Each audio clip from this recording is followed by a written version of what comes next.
Ang Munting Bituin. Noong unang panahon, sa malayong kalawakan, may isang munting bituin na nagngangalang Lyra.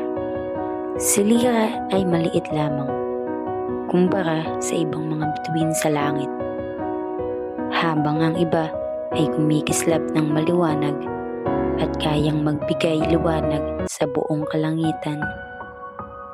Si Lyra naman ay mahina at halos hindi mapansin. Isang gabi, lumapit siya sa buwan at nagtanong, "Buwan, bakit ako mahina? Hindi ba ako mahalaga tulad ng ibang bituin?" Ngumiti lang ang buwan at marahang sumagot, "Hindi mo kailangang maging pinakamaliwanag para maging espesyal. Kahit maliit ang iyong liwanag, mayroong isang tao sa isang maliit na baryo sa lupa na inaabangan ka tuwing gabi.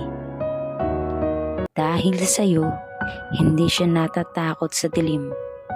Napangiti si Lyra. Mula noon, hindi na niya inisip na siya'y maliit.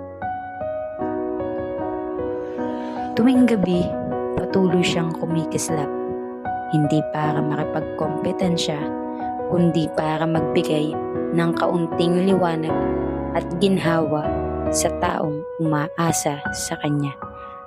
At sa katahimikan ng gabi, habang unti-unting pumipikit ang lahat, palaging nariyan si Lyra, ang munting bituin na nagpapaalala na kahit ang pinakamaliit na liwanag ay mahalaga.